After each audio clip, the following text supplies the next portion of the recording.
Hey. This is a tough one for me, so I'm going to try my best here. It's week 39, little recap on week 38. It's only like 12 weeks left of this old challenge that I revived. I also had a long spiritual conversation with my sister today about God and how we know the path and quantum realities and fatalism. I can explain all that, but just to say, not saying any of those things are real, just saying we talked on a lot of subjects, and so I'm feeling a little raw in a good way. Love you, Squirty. She's like my best friend. I'm really good at not being afraid of hurting my feelings, but still trying to be as kind as possible about everything we talk about. And vice versa.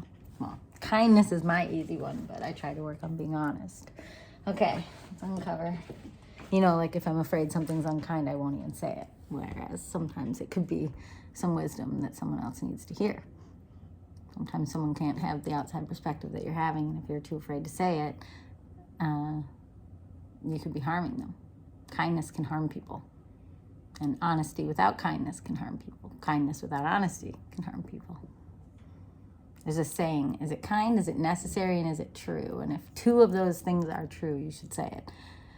So if it's kind and honest, of course you say it whether or not it's necessary. If it's honest and necessary, you don't even have to worry about if it's kind, according to whatever this random saying is. Anyway, and if it's kind and necessary, you don't have to worry about whether or not it's honest. Okay, maybe that saying doesn't hold water. Anyway. Well, maybe someone needs some kindness and you don't have to worry too much about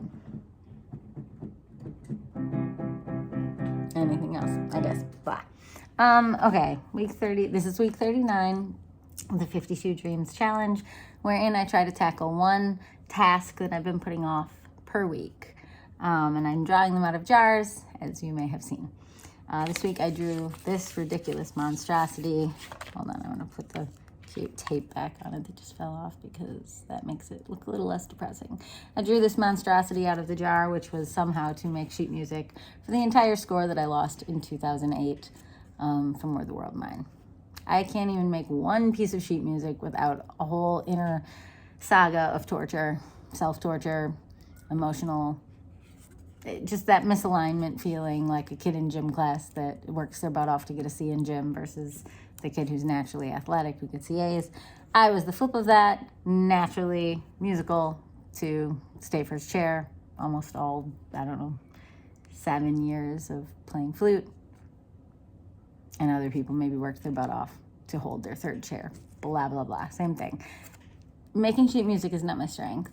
I did combat this, saw something on here that made me choose the word combat. One day out of these 7 days, let me find it. So I went in, finale. Where are you? Finale. Oh, there it is. Okay. Went into my finale software. Let's see. Open recent file. Where the World Mine. All right. I can't flip this around, so it won't be like a great view or anything, but, I could play for you what I have so far.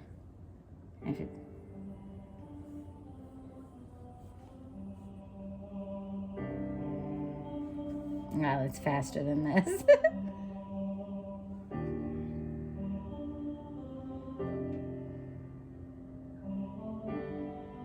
Okay, I can't handle the pace. Hold on 1 second. 1, 2, and return, and now continue. No, don't re-record over it. Okay. There we go.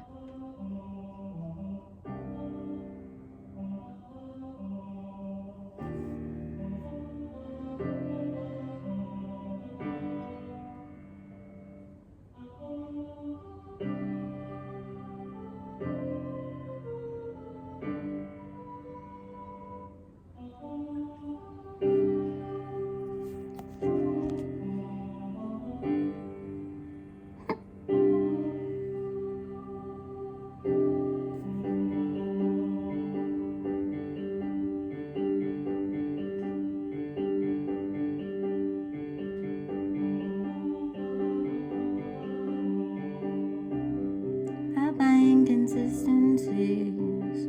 More my prayer, the lesser is my grace. My ear should catch your voice, my eye your eye. My tongue should catch your tongue, sweet melody. My tongue, your tongue, were the world mine. And I will sing that they shall hear that I am not afraid. I am not afraid. And then I'm done. Oh, I'm not done. There is a way, fetch me that flower. And then I got a chord wrong, and then I stopped, and then I never redid it. Okay, so I'd actually already done the vocal part on that. Yay, did some work. But here's the thing, I'm always doing work. So this is why this is going to be a hard one. I'm always doing work. I work so hard. It's just I work on lots of different things. Even journaling every morning is a hard one. Skill that came from reading The Artist's Way, realizing I was backed up, realizing I was lying to myself and other people all the time, hiding who I was. So the fact that I journal almost every morning, that's work. It's inner work. I read spiritual literature. I'm not saying I'm never lazy. I'm sure I'm lazy a lot of the time. But the lack of sheet music being finished again is because it's never been asked. No one's asked me to do it, except right at the beginning when they did ask me to remake it. And I said, oh my gosh, no, I can't remake an entire score. Because at that time I was overworked in other jobs and living in an abusive situation. So at that time, 2008-ish maybe, I couldn't do it. And in 2012, when I just talked about this in last week's video, when we had some investors interested in turning it into a West End musical in London, I couldn't work as hard as I wanted to because I was working at a 10-hour-a-day piano playing job while about to go through a really messy and painful divorce. So these two things lined up with the couple times when someone would have asked me to make the sheet music. So now, since then, that's 14 years ago. No one's asked me to make this. People have asked me if it exists. I get written almost every year. And I say, no, sorry. And I've had a couple people ask me if I would score it, and they would pay me. And I think to those people, because it was so random and out of the blue, I was like, I'm sorry, because I was busy. And then there were the couple times where people were like, hey, we made our own score of it. Can we produce this? And can we pay you guys to do it or whatever? And, Tom and Corey, the film producers and also the lyricist and writers and all of that, I wrote the music for these 9 songs. They would be like, it's fine, just send us a video or something. So, we weren't even looking for money, apparently. This gets very complicated and maybe a little too honest for my crazy YouTube channel where I'm very honest. But I'm going to try my best here. When I was working on this project, so they found me. I heard about it because I had worked with Corey. They were looking for a composer. And I was always doing collaborative work because of my MFA program. And so I didn't really give it a lot of thought. I just submitted because that's what you did. Back then I was always submitting to things and trying to get my name out there, but not by building my own world of Jessica Fogel, which became Jessica and the Rainbow, which became Jessica Wolfbird. Back then I wasn't building my own brand. I was applying to things. The same way you could get what I got, where you have your own music from your own album in a Cheetos commercial, but some people in a Cheetos commercial, or you could have a job where you write things specifically for requested pitches. And that's a real thing. And so I see those as two very different paths. And when I was very young, right out of my MFA program, I was willing to be a jack of all trades for other people's creative visions. Even the third musical I wrote, Christmas Carol, I just did it because I wanted to be able to say I had had musicals produced on both coasts. That's so trashy and gross. But now I'm trying to actually revive it and put life in that again. But I don't know if I should be. I have so many projects on my plate. So anyway, this whole week I realized that a lot of this is coming from me and my own obsession with money. I'm aware that when I worked in Where the World Mine, that was the only time I really had a feeling of worldly success. Or one of the only times. And I was going to say, and that's addictive, but I don't just think it's that it's addictive. It's validating. It makes you feel like, oh, my work has been seen by people. But the thing is, I remember when I was working on Where the World Mine and I was going through all that trauma at the same time, I remember thinking, like, these are two different roads.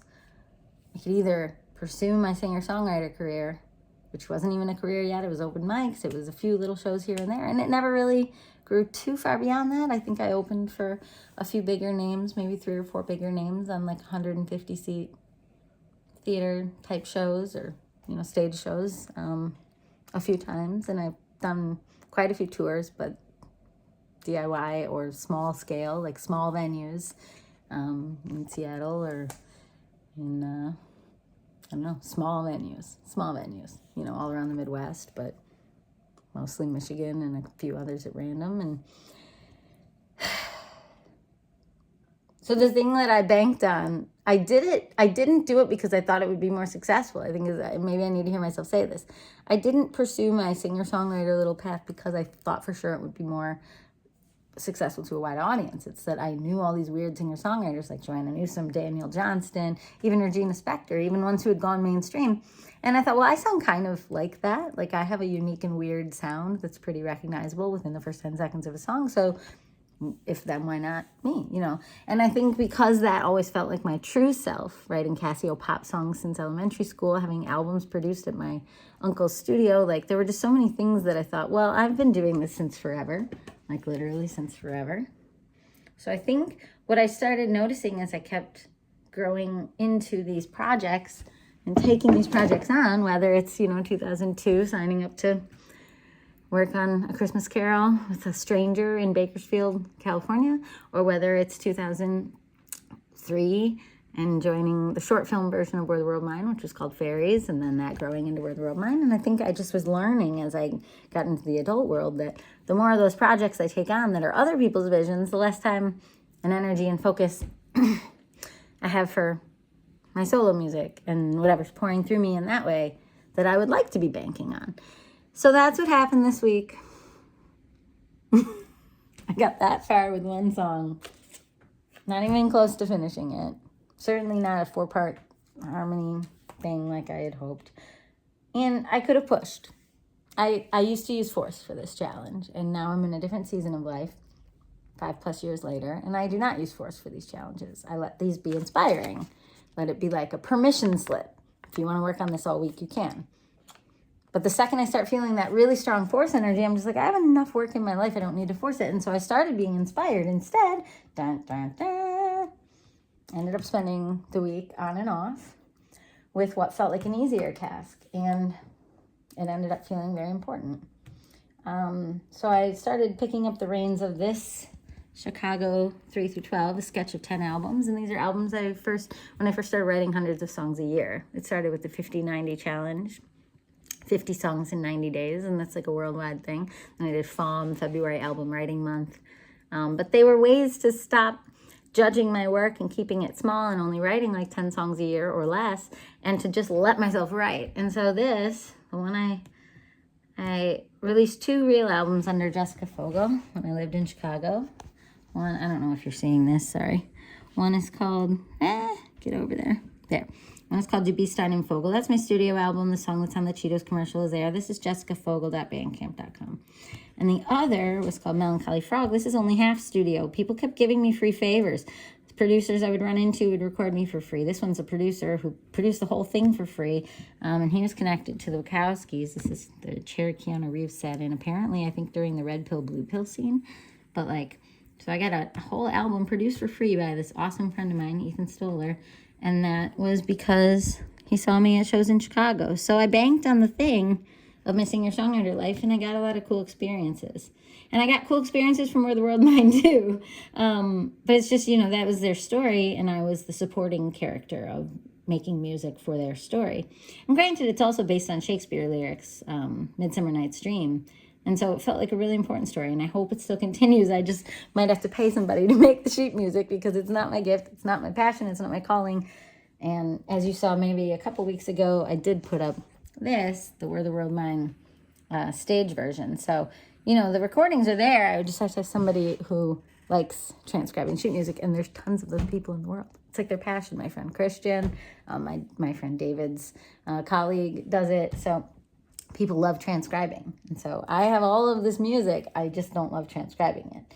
And that is nothing to be ashamed of. I already talked about the Irving Berlin thing, how he didn't even know how to read sheet music. And I know how to read sheet music, and he teach me how. Anyway, back in. So I ended up taking that draft album of 10 albums, and I ended up spending the whole week on and off reviving this, which would have been my third album for the Jessica Fogel page. Because of the divorce, because of moving to Michigan, because of everything. This was the first time I wrote songs really, really quickly. They're really cute, silly little songs. Some of them are very serious. I think Mr. Richards is my favorite. It's coming out of my keyboard. So these are just demos. Like here, you'll hear I was even being silly with like sounds. It's like a little sound of Paris for a song called It's Not Paris. I was playing with like little bells and stuff. So these are just demos, and so I spent the week kind of lamenting, like, what's wrong with me that I want to just like polish up some demos to get this part of my life rectified, which is, these songs. This was what I meant to go into a studio and record after Dubistein and Fogel, but then trauma, moving, all these depressing things, and I buried it. So it's a 18-year-old album, but on Saturday and also on Sunday I wrote all these liner notes for it. I EQ'd all the songs and fixed their levels, and even though it's just demos, I'm really happy it's up. And I got that done this week instead. So yeah, if you want to check that out, Time is a Bottle of Dreams That You Store in a Bag of Hope. And I wrote it during the 50-90 challenge in 2008 and continued to then write 9 more albums, all very quickly. And that's why I was gonna release, and I had released Chicago 3 through 12, which was 129 songs, all demos, but even I couldn't listen to it. This is all in the liner notes. Anyway, you can read the liner notes if you want to. You don't have to. But back to week 38. So that was week 38. I'm supposed to be about this. I'm getting a very strong calling, very strong spiritual calling to not put this back in the jar. This is not a jar thing. Either I make the sheet music or I pay someone to make the sheet music, but this is goes in my like long-term work kind of thing. Might happen, might not. How it happens is not up to me. If I get it done in my lifetime or not up to me. I don't get to know how long I live. That used to stress me out about big projects. We don't get to know anything. So, I let it go. If I want to work on it, I'll work on it. But it's not a 1 week pressure kind of thing. And I did a little. You saw it. I made a little sheet music. And I'm proud of myself for trying. And it would be great to have it. But I also think it's great to have, if not greater, even though it's not financially viable for anything I can understand. But it's greater to my soul to have my little watermelon boat.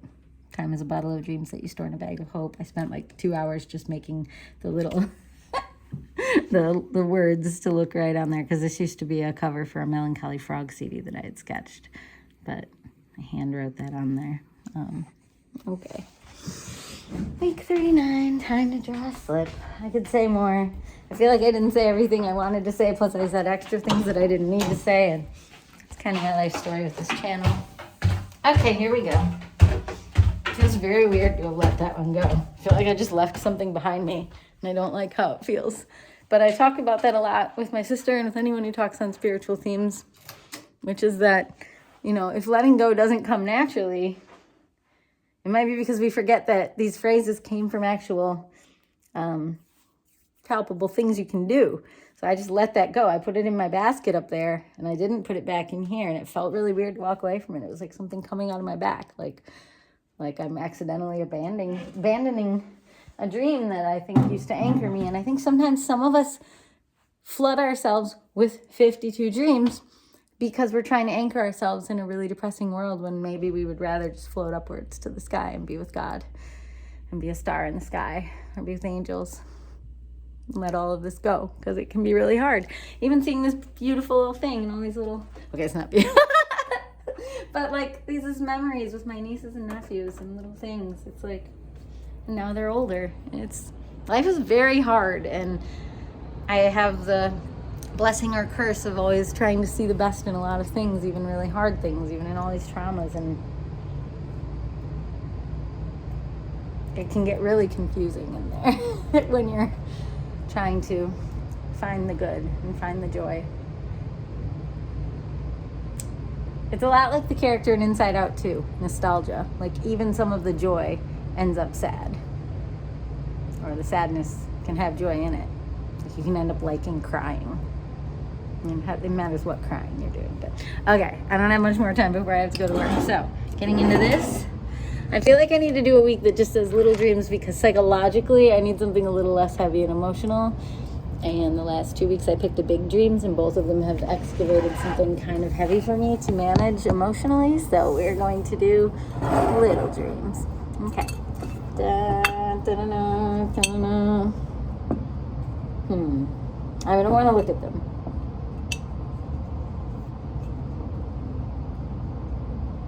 I feel like it's this one. Can't see it, but I feel like I cheated by looking in there. Now let's just go with it. No, that's not the one. No, maybe it is the one. I don't know if this was the one. I hate when I can't decide. Kind of feel like I should do big dreams because I don't have anything going on this weekend.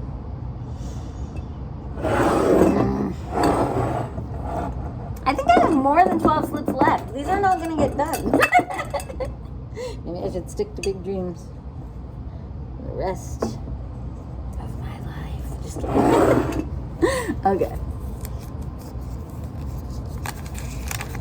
Dun, dun, dun. Week 39 is... Oh my gosh, this is the best thing ever. So I just drew one that I already did. Okay. Released as first last album on Jitter. So Jessica and the Rainbow.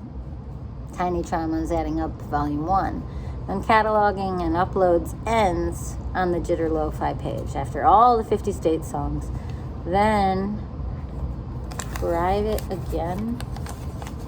Oh, then be more private about all your lo-fi stuff. Yeah, I did already have this realization. This was written a while ago, but even recently I was like, I need to stop thinking that every song I write I have to catalog, turn it into an album called Puppy Songs or Moon of Honey, or all these adorable fun moments turned into album titles. Delaware, an album called Alaska Songs. They have one called California with an exclamation point. And I know what times those ones are going to be from. It's not every song I ever write in Alaska or California, I hope. But for this season, it's helping me catalog. And so this is asking me to please, once you're done with the 50 Songs from 50 States project, oh, these are from Alaska. They flip around, but they're native. They make me happy. Made by someone who's native to Alaska. I don't remember the name of their tribe. Sorry.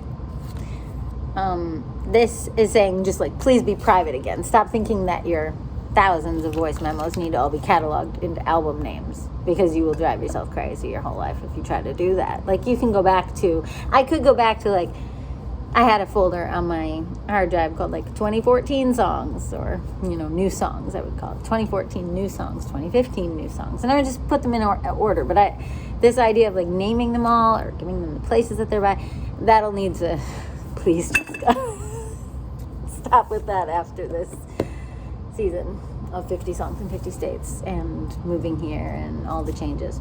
So, but then I said, after you're done cataloging, then release Tiny Traumas. And that was just a couple weeks ago that I felt the guidance to not sit on it all that way, because it's holding me back on something. And I didn't understand what thing it was holding me back on, but I did feel that it was holding me back. So I just released it. You know that if you watched any of those videos about it. I don't know where that video is. It's probably 2-3 weeks ago. I know I released it on July 6th, and today is July 22nd. So, 2-3 weeks ago. I almost wanted to calculate. Who cares? Either way, this one's done.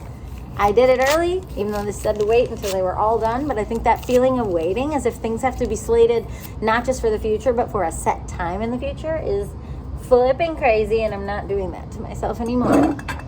Now I'll do a little dream. I don't know, maybe that was just meant to be. See if I can find that same little baby. This one feels very little. I don't know if it was this little one. Hang on. It was a little one. There's two little ones. I don't know which one it was.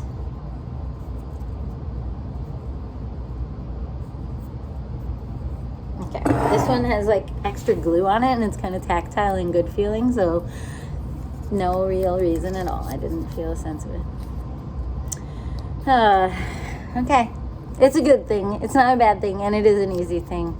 I just sighed because it's more trauma, but that's okay. So when I drew the slip that said, oh, sorry.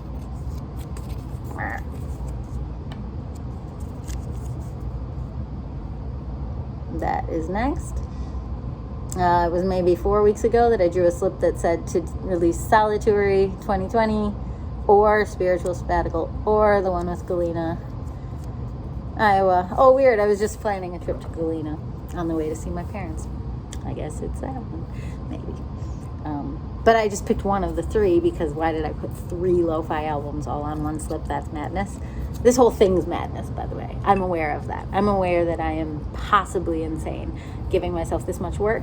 But what's really happened is that I've come to believe in work very late in my life. And earlier in my life, meaning 40 years of my life, I did the work begrudgingly when a teacher assigned it to me, but I did the creativity joyfully. So I ended up with a boatload of, here's a musical I wrote, but I never finished the sheet music.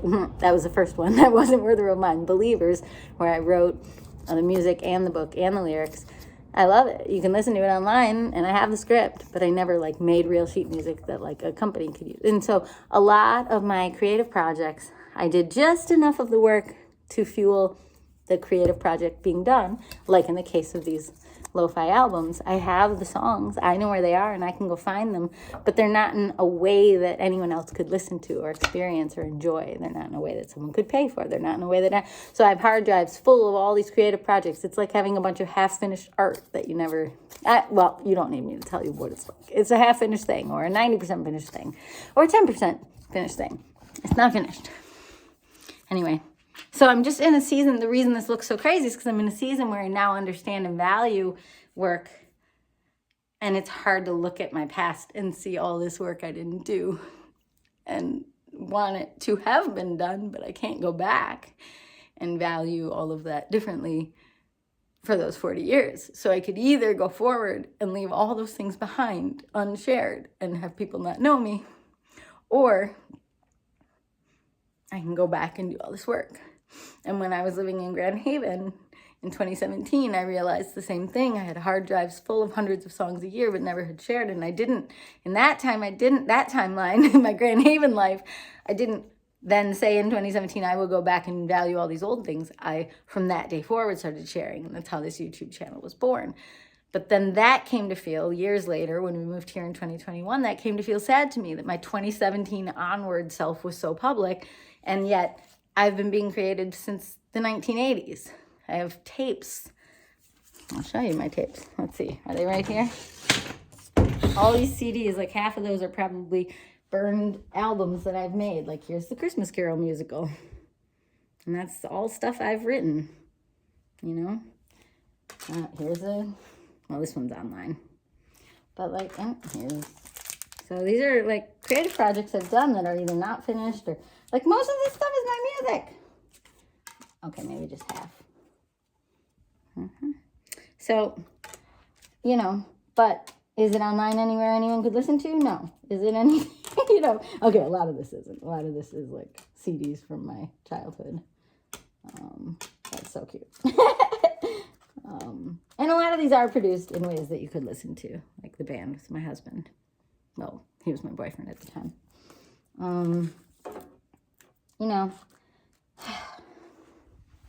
And I've had this dream to go back and curate all this stuff since I lived in Grand Haven, but it was just a dream. I didn't do it. That's why this 52 Dreams Challenge was born, because I was tired of the part of myself. Oh, this is the Fostex I would record on when I was a kid.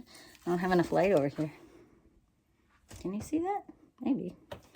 We would use these. This isn't it. These aren't the tapes, but the tapes, and you had to rig it all up, and you had to bounce one tape to another tape. No wonder I haven't done this since I inherited. These are my dad's old tapes from he's a songwriter too.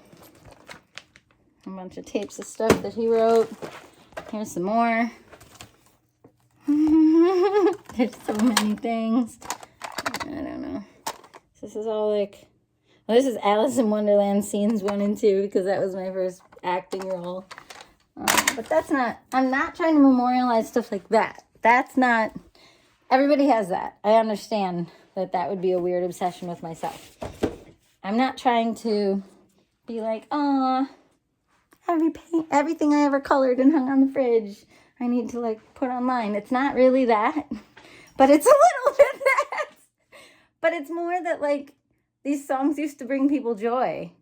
I used to perform them. I did 3 school-wide concerts, or I performed for my family, or I performed with neighbors and friends, and we did these songs together. And I have these tapes that have my child self and sometimes with a cousin or a friend singing with me. And it's like, I want to convert them and get them online because why not? That's so cute that I have them. It's such a gift. It's so exciting. I'd always wanted a house with a basement so I can organize and have all this stuff. Like, it's so exciting to have it.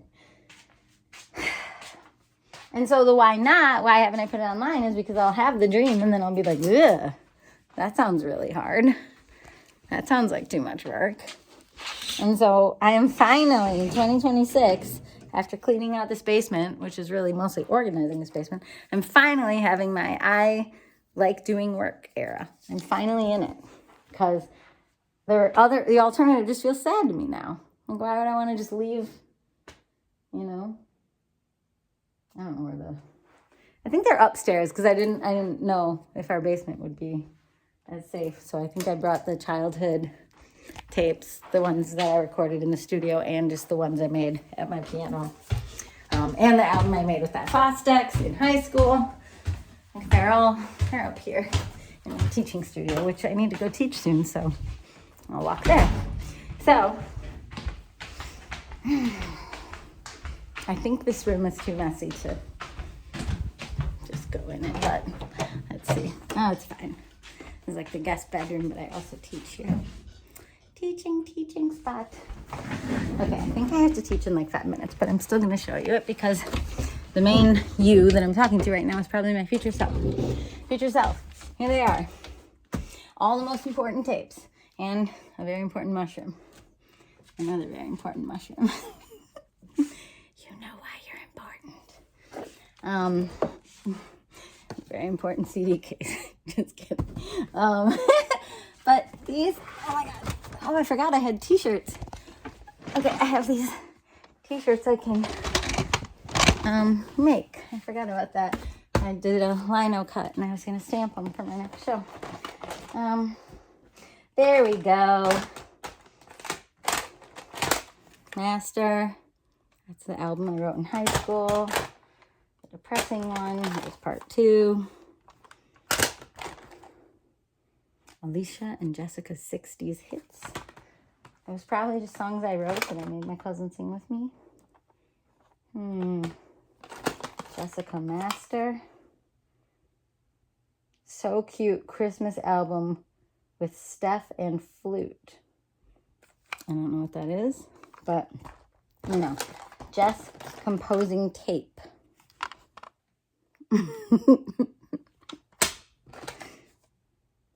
True Friends, featuring Child's Dream by Jay Fogel. I remember Child's Dreams. I won a statewide Wisconsin songwriting award for that one in 7th grade. Oh, wow. Huh. Didn't know I put these ones on here. It tells me some of the track titles. So, this is not this one. This week is just the Galena thing or the spiritual sabbatical, but it's good to pull these out. Oh, I didn't know I had a copy of, it says Danny's Sex. I played a off-Broadway show called Sex the Musical. I didn't know I had a tape of it. So, that's when I lived in New York. Okay, I'm going to stop because I have to go to work. That's my life. That's the origins of 52 Dreams. I can't wrap up everything I just said, but trying to honor this life. I'm trying to actually share it and not be afraid of the work of sharing it. Okay, bye.